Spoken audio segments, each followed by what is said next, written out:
ఇందాక సభ్యురాలు మదనపల్లి కేసు గురించి మాట్లాడారు అధ్యక్ష. మదనపల్లి కేసు నిజంగా చాలా దురదృష్టమైన సంఘటన. ఎందుకంటే అటువంటి పశువు లాంటి వ్యక్తులు ఈరోజు సమాజంలో కొంతమంది తిరుగుతున్న సందర్భాలని కూడా మనం చూస్తున్నాం అధ్యక్ష. దీని మీద గవర్నమెంట్ ఎంత సీరియస్ గా యాక్షన్ తీసుకున్నదన్న సంగతి కూడా తెలిసి ఆ ప్రెజర్ తట్టుకోలేక ఆత్మహత్యలు చేసుకున్న సందర్భాన్ని కూడా నేను ఈ సభలో ఉద్ఘాటిస్తున్నాను అధ్యక్ష.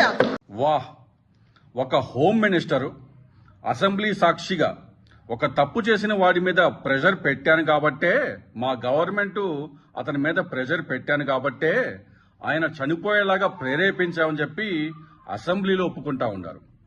అంటే ఒక డెమోక్రసీలో ఇన్వెస్టిగేషన్ చేయాల్సింది పోలీసులు, న్యాయస్థానాలు, కోర్టులు, ఫాస్ట్ ట్రాక్ కోర్టులు శిక్షలు వేయాలా? మధ్యలో ప్రెషర్ పెట్టడానికి, అతన్ని సూసైడ్ చేసేలాగా ప్రేరేపించడానికి మీరెవరండి? ఎంత ప్రెషర్ ఆ రోజు ఆ నేరస్తుల మీద పెట్టకపోతే నేరస్తులు ఎందుకు ఆత్మహత్య చేసుకుంటాడు? మీ గవర్నమెంటే, మీరే ప్రెషర్ పెట్టారని ఒప్పుకుంటా ఉన్నారు. అంటే ఆ కేసుని ఇన్వెస్టిగేషన్ లో మీరు ఇంటర్ఫియర్ చేశారని, ఆ కేసుని మ్యానిపులేట్ చేశారని మీరే ఒప్పుకుంటా ఉన్నారు. మరి మీరు చెప్పినట్టు ఒక అక్యూజ్డ్ మీరు పెట్టిన ప్రెషర్ కి సూసైడ్ చేసుకుంటే అది లీగలా? దీన్ని డాక్యుమెంట్ చేశారా? మీ మీద ఎందుకు ఇన్వెస్టిగేషన్ చేయకూడదు? మీ మీద ఎందుకు ఎంక్వైరీ చేయకూడదు? హ్యూమన్ రైట్స్ వాళ్ళు ఈ రోజు high priority women security, high priority child security. POCSO కేసుల్లో ఈ రోజు నేను చెప్తాను అధ్యక్ష, 3 నెలల కాలంలోనే శిక్ష పడిన సందర్భాలు కూడా ఉన్నాయి. కన్విక్షన్ రేటు కూడా 50% పెంచుకున్నాం అధ్యక్ష. ఎక్కడ అధ్యక్ష? అన్ని అబద్దాలే అధ్యక్ష. ఈ చూడండి, పార్లమెంట్ లో ఉమెన్ సేఫ్టీ మీద అడిగిన ఒక ప్రశ్నకు సమాధానం అధ్యక్ష. ఏపీలో 16 ఫాస్ట్ ట్రాక్ పాస్కో కోర్టులుంటే, అంటే గమనించాల్సిన విషయం ఏంటంటే ఈ 16 ఫాస్ట్ ట్రాక్ పాస్కో కోర్టులు తెచ్చింది కూడా జగన్ గారి హయాంలోనే. సరే, ఈ 16 పాస్కో కోర్టులలో అధ్యక్ష 5,970 కేసులు పెండింగ్ ఉంటే, అంటే కన్విక్షన్ రేటు బాబు గారి హయాంలో జనవరి నుంచి నవంబర్ 2025 వరకు 3.66%. అంటే ప్రతి 100 మంది నేరస్తుల్లో 3 గాని 4 గానికి శిక్ష పడుతుంది. దేశం మొత్తం మీదే లోయెస్ట్ కన్విక్షన్ రేట్ అధ్యక్ష.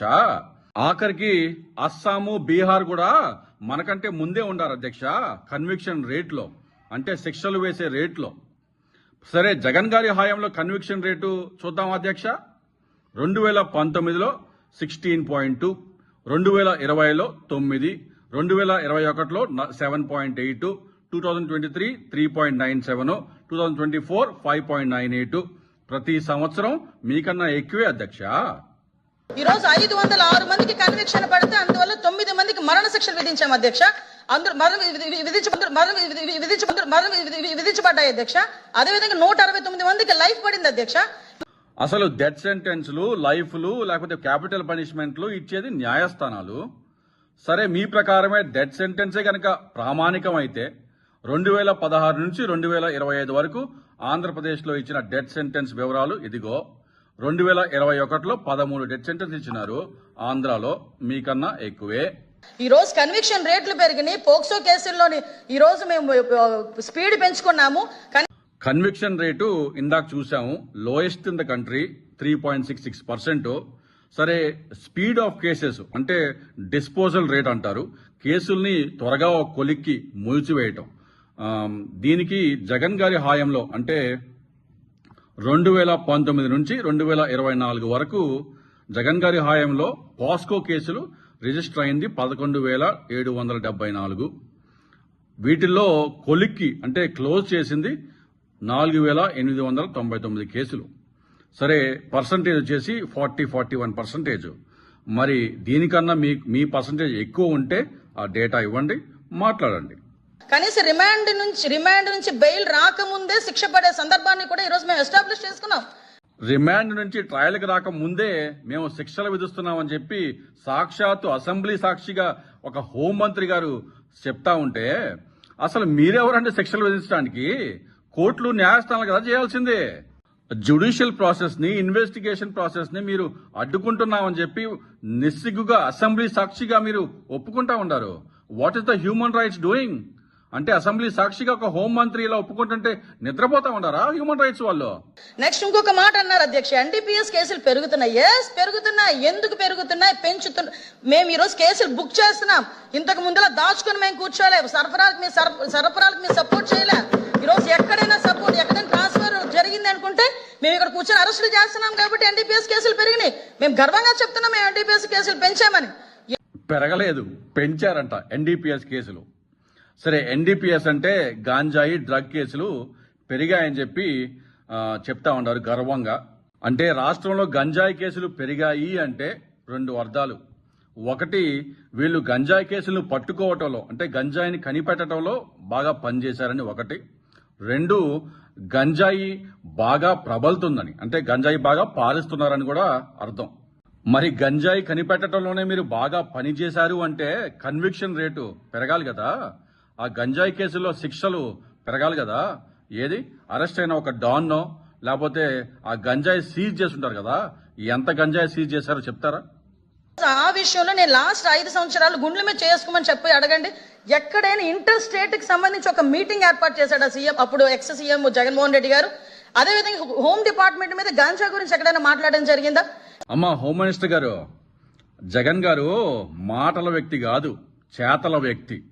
ఒకసారి 2019 నుంచి 2023 దాకా జగన్ గారి హయాంలో సీజ్ చేసిన గంజాయి ఇదిగో 150,000 కేజీలు. ప్రతి సంవత్సరం ఎన్ని కేజీలు సీజ్ చేశారో స్పష్టంగా ఉంది లిస్ట్ లో. మరి మీ దగ్గర కూడా ఇలాగేమన్నా సీజ్ చేస్తే మరి కేసులు పెరిగిపోతే సీజ్ చేసే గంజాయి కూడా ఎక్కువ అవ్వాలి కదా. ఎక్కడ ఆ డేటా ఉందా? ఎన్ని కేజీలు గంజాయి సీజ్ చేశారో చెప్పండి. మళ్ళీ చెప్తున్నా, ఎవరు దొరకలేదు, అందరి గురించి ఎదుగుతున్నామమ్మా. ఆఖరికి డోర్ డెలివరీలు చేసిన వాళ్ళ కుటుంబ సభ్యులను కూడా ఎత్తుకుతున్నాం. ఎత్తుకమ్మా, ఎత్తుకు.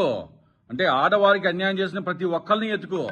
అంటే ఇళ్ల మీద పడి ఆడవారి మీద దాడి చేశారే వాళ్ళని కూడా ఎత్తుకు. ఇళ్ల మీద పడి పెట్రోల్ బాంబులు వేశారే వాళ్ళని కూడా ఎత్తుకు. అందరినీ ఎత్తుకి బొక్కలో వేయి. ఒకటే చెప్తున్నా, ఈ రోజు high priority with in 24 to 48 hours ఏ నిందితుడినైనా పట్టుకొని లోపలేస్తున్నాం. హోమ్ మినిస్టర్ గారు, మీరంత హై ప్రయారిటీగా పనిచేస్తుంటే మరి రిపోర్ట్ ఎట్లా చెప్తా ఉంది? ఇది 2026లో మొన్ననే వచ్చింది. దీన్ని crime rate per capita report అంటారు. అంటే ప్రతి 1,00,000 మందిలో ఎంతమంది క్రైమ్ చేస్తున్నారు అని చెప్పే రిపోర్ట్. అంటే నేషనల్ యావరేజ్ 431. అంటే నేషనల్ వైడ్ గా చూసుకుంటే 1,00,000 మందిలో 431 మంది నేరాలు చేస్తా ఉన్నారు. మన రాష్ట్రం యావరేజ్ 377. అంటే ప్రతి 1,00,000 మందిలో 377 మంది నేరాలు చేస్తా ఉన్నారు.